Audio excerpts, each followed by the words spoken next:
sis. Have you ever wondered what a niche really is and how to stand out in a crowded online space? In this special episode, part one of a two-part series, I'm sharing a live training that I did with the Woman of Power group where we dive deep into exactly that. We're going to break down what a niche is, why it's critical to niche down, and what to look for when choosing yours so you can attract the right clients and make that impact. So, whether you're just starting out or refining your focus, this episode is packed with actionable insight to help you thrive in your business. So, grab your notebook and tune in. You don't want to miss it.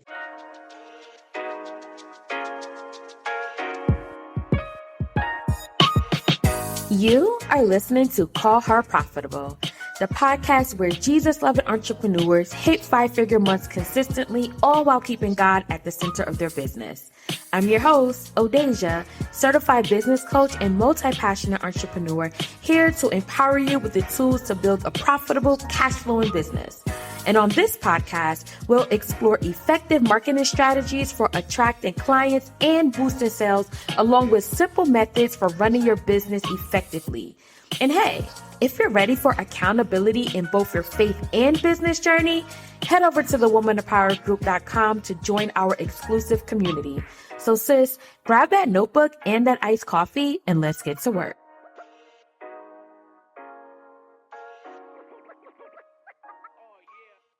All right, so welcome everybody to our third live business session, which is Nail Your Niche. And I'm really excited about this session because as an entrepreneur or service-based business or a product-based business, this is one of the most important aspects of us being in this entrepreneurship space because without us having a clear understanding of who the people are that we serve, we honestly do not have a business. So this is why you hear a lot of people talk about niche because it's super, super important. So without knowing who the people are, which is basically nailing your niche, you will not be able to provide an offer. You will not be able to craft an offer for them. I'm going to read a quote from Brian Elwood, who is the author of the book titled Nail Your Niche, to paint the picture of what we're going to get into today. He goes on to say, open quote, in fishing contests, participants are instructed to catch very specific types of fish. If they don't catch these types of fish, they get no points. Imagine participating in a fishing contest, but have no idea what type of fish you're supposed to catch. You would go to random bodies of water, cast lines all over the place, using every lure imaginable in the hope that you just might catch the type of fish needed to win. This is what most entrepreneurs and business owners are doing. They skip over getting clear on who they want to serve and instead go out looking for anybody and everybody to sell their services to. This attracts the wrong clients and attract less clients overall due to unclear messaging. And we're going to talk about messaging in a few. It also does people a disservice because they waste time trying to figure out if you're the right person to listen to. It's frustrating for both the entrepreneur or business owner and the prospect. It wastes everyone's time and money. So I want you to think about this real quick. Have you ever been on someone's social media page or website and you're attracted to their content and you want to work with them and you feel like they can help you with something, but you just can't quite understand how they can help or what they do? So you just like their stuff and move on with your life? As business owners, this is not what we want. We want people to be drawn to our brand and services, yes, but we also want them to be very clear on what we do, who we serve, and how we do it so that they are clear that we are the right choice for them. Okay, so we don't want to be those people who have really nice social media, have really nice website, but when people come across our brand, they're not quite sure if we're the right fit for them or we're the right people to come to for their help. So this is why today, in today's session, we're going to focus on what is a niche, the importance of niching down, and how to find your unique niche. Now, this topic around niche is a huge one, and we can do a whole a whole 3 week coaching session and a deeper dive into it, but we just don't have enough time.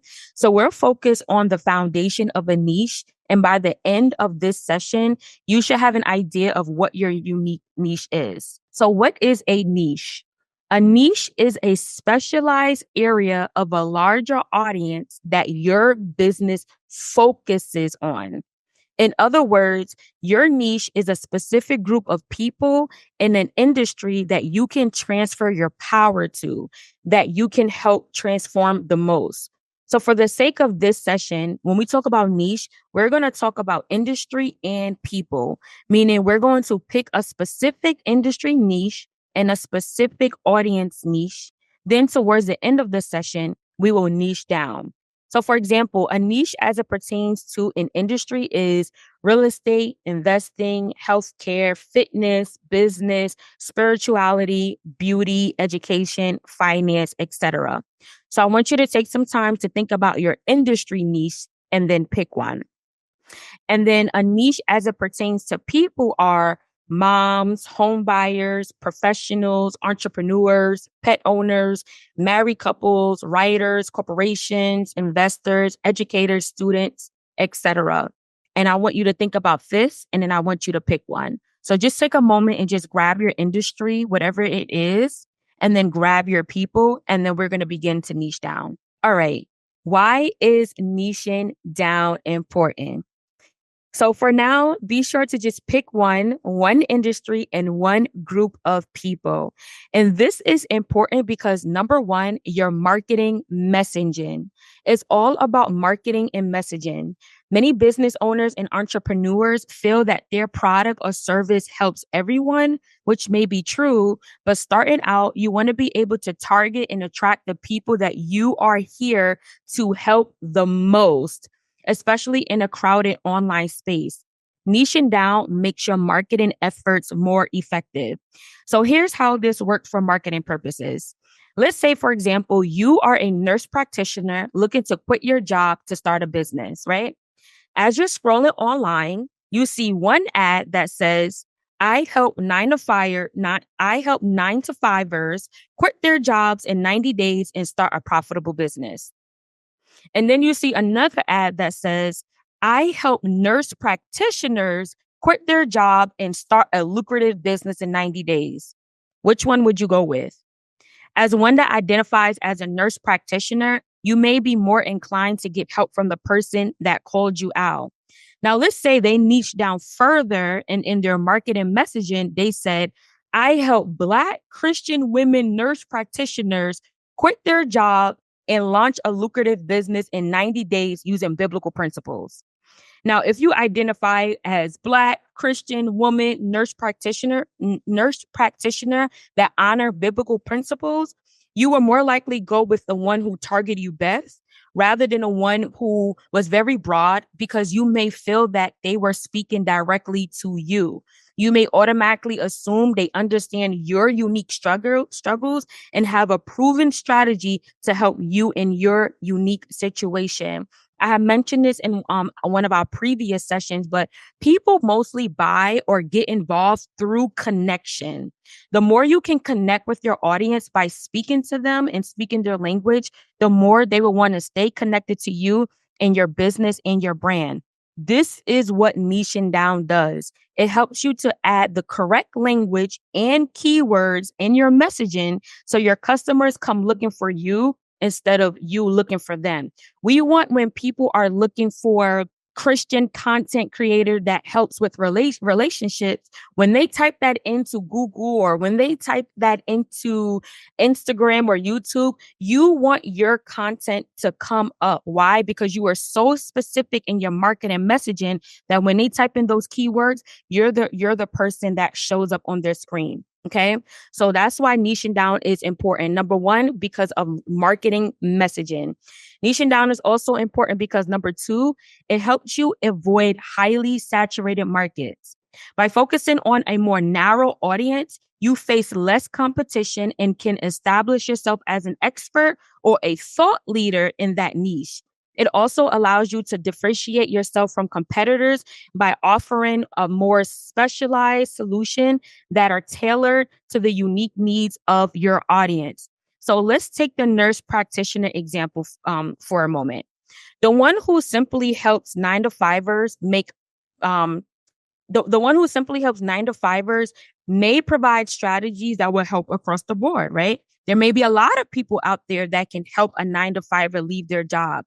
But the one who targeted a Black Christian woman nurse practitioner and are including biblical principles, now they're speaking to your values. They may offer strategies that will promote a unique work-life balance as it pertains to nurse practitioners transitioning to entrepreneurship.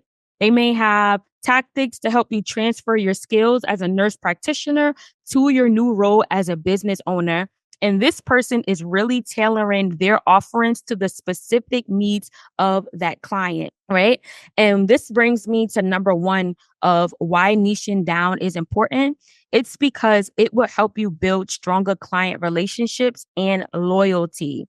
So when you serve a specific niche, you gain a deeper understanding of their unique challenges and preferences. And then this enables you to provide a more personalized and effective solution, fostering stronger relationships and loyalty. So your typical nine to fiver, someone who might work at, let's say, McDonald's that and want to quit their job and start a business, had completely different needs than a nurse practitioner looking to quit her job and start a business, right? And this is what niching down does. It sets you apart, but also it allows you to build strong client relationship and loyalty. Also, it also helps you to stand out as an expert in that area, and clients are more likely to trust and choose a specialist over a generalist, leading to higher client retention and referrals. And later on in the training, I will give you some ideas of how you could get to know your target audience on a deeper level. But for now, let's talk about how to find your niche and start niching down. So we just spoke about what a niche is and why niching down is important. All right, how to find your niche. So before finding your niche, let's talk about what to look for in a niche. Number one, we are in the business of helping people and making money. You do not have a business if you do not want to make money, because sales are the bloodline of any business. In order for your business to flow, you need cash flow. And if you are not in the business to make money, then you have a nonprofit, which is okay, but that's not a business. Now, I really, really, really want you guys to hear me, like hear my heart on this. I'm not saying that money is your primary focus as a woman of God and a woman of power in business. There are other factors that are driving our decisions to start a business. But what I'm saying is, without money, you have no business. You have a passion project. So it takes money, structure, and systems to have a profitable business. So with that being said, when picking a niche as it pertains to a group of people, number one, that group of people must have the means and desire to pay for a solution. Okay, I'm going to say that again. When looking for a niche as it pertains to people, so that group that we said, like moms or home buyers, pet owners, all those things, that group of people, they must have the means and desire to pay for your solution. So take me, for example. I made this mistake when I started my fresh dog food company. My business advisor at the time, she asked me who was my target audience. And I told her that it was 5 to 20 pound dogs that like eating fresh food and not kibbles. That was the wrong answer. Why? Because dogs are not the decision makers or have the money to pay for my services. My target audience were dog owners who treated their dogs like members of the family, who were conscious of what they fed their dogs and also had disposable income. So why was this group of people my niche and not simply all dog owners? That's because these group of people were motivated to provide the best options for their dogs, and they had means to pay for a premium choice. Okay. So the people in your niche, they must have means and desire to pay for your solution. Let's say you wanted to start a confidence club for teenage girls. Who would be your target audience? Not the teenagers, but it would be the parents of those teenagers who want their daughters to have the confidence they need to move forward in life. Okay. So number one, when picking a niche, you want to make sure that that group of people have the means and desire to pay. Number two, when picking a niche industry, you want to make sure that that industry solves a time, money, health, or relationship problem. While there are others, these four quadrants are what motivates and drives people the most. So you want to tap into an industry that solves one of these problems: time, money, health, relationship. And this is not as hard as you think, but it definitely will require some thought. So when I thought about this for the Woman of Power group, I struggled with this because my sector is spirituality, which is true. However, we focus on leadership and business development. So this ties into money and relationship quadrant. So when considering your niche industry, think about what you actually do and compare it to these quadrants. For example, if you are a hairstylist or a nail tech, you solve a time problem. Some people don't have the time or patience to do their own hair. Maybe you even offer one-on-one classes on how to do hair or how to do nails. Now you are solving a money problem because you are teaching them how to grow in a skill that can make them money. See how we did that? So give this some thought as it pertains to your industry. And if what you do or your industry you pick doesn't solve any of these four quadrant problems, consider another industry or service that you can offer within that industry that will solve those problems. And then lastly, what to look for in a niche is number three, something that you desire to do and are excited to be a servant in. If it's an industry or group of people you are not excited or passionate about, then walk away from it. Why? Because as the business owner, you will be spending a lot of time with these group of people in this industry. So you want to make sure these group of people that you would be interested in, you want to make sure that these are a group of people that you'll be interested in going out to eat with and having long conversations with. And if they or the industry don't excite you, then it may not be a good fit for you. You don't want to be showing up to your business miserable and burnt out and disliking the people you are called to serve. This will not be conducive for you or them. So you want to make sure that it passes the you enjoy this industry and these people test. Okay. So just a quick recap. When picking a niche, you want to make sure that one, the group of people you pick have the means and desire to pay for your service. So if you want to do a confidence club for teenage girls, the niche is not the teenage girls. The niche is the parents who desire for their daughters to have confidence.